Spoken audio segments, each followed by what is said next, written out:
চলমান তাপদাহের মধ্যে বান্দরবানের চিম্বুক নীলগিরি সড়কের পাশের গ্রামগুলোতে তীব্র পানির সংকট দেখা দিয়েছে।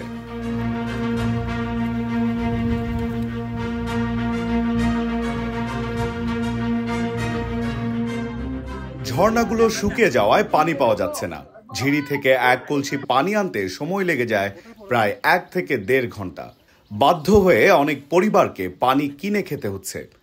ঝিরি ঝর্ণার পানি বিক্রি হচ্ছে 2 থেকে 5 টাকা লিটার দরে।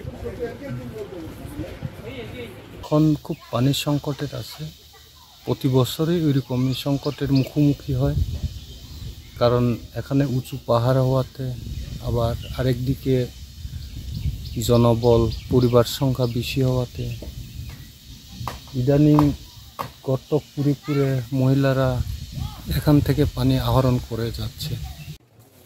এই সংকটে 2 মে বৃহস্পতিবার সেখানে বিশুদ্ধ পানির বিতরণ করেছে red crescent society Bandarban unit.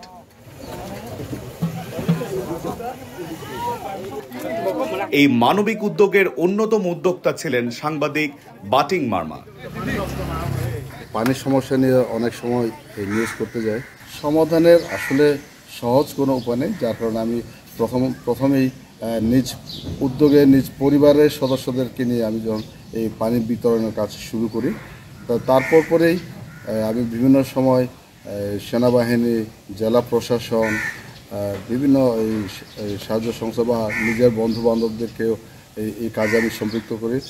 Red ক্রিসেন্টকে আমি এই কাজে সম্পৃক্ত করেছি এবং রেড ক্রিসেন্টের মাধ্যমে কিন্তু আমরা বিভিন্ন এই দুর্গম এলাকায় পানির জন্য যারা হাহাকার তাদের সুপ্রিয় পানি বিতরণ করে যাচ্ছি, আগামীতেও করে যাব। আমাদের এই এলাকাতে কোনো এই জিএফএফ লাইন কোনো এই স্কুপ নাই। আজকের পানি পেয়ে আমরা আমার এলাকাবাসী, আমার ওয়ার্ডবাসী রেড ক্রিসেন্ট সোসাইটি ধন্যবাদ দিই। আমরা এখান থেকে প্রায় 1 কলসি পানি আনতে এই 1.5 ঘন্টা 2.5 ঘন্টা যায়। আসলে মেয়েরা এখানে অসংখ্য কষ্ট হয়। এখানে প্রায় 1000 ফুট নিজে পানি সংগ্রহ করতে হয়।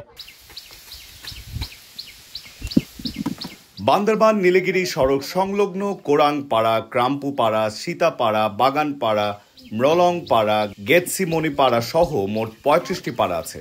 এসব পাড়ায় বিভিন্ন সম্প্রদায়ের প্রায় 5 শতাধিক পরিবারের বসবাস।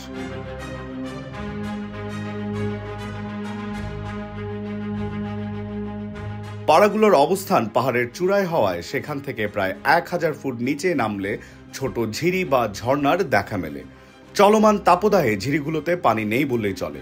ঝিরির শেষ প্রান্তে মাটির নরম অংশে 5 থেকে 6 ফুট গভীর গর্ত করে অল্প কিছু পানি পাওয়া গেলেও 35টি পরিবারের চাহিদার তুলনায় সেটি খুবই কম। এখন পার্বত্য এলাকার এই দুর্গম এরিয়ায় অত্যন্ত পানির সংকট দেখা দিয়েছে। সেই লক্ষ্যে Bangladesh red crescent society Bandarban unit কর্তৃক আমরা যেসব এলাকায় পানির সংকট দেখা দিয়েছে সেখানে সাধারণ মানুষদের কাছে পানি সরবরাহ করছি। আমাদের এই কার্যক্রম সামনেও চলমান থাকবে।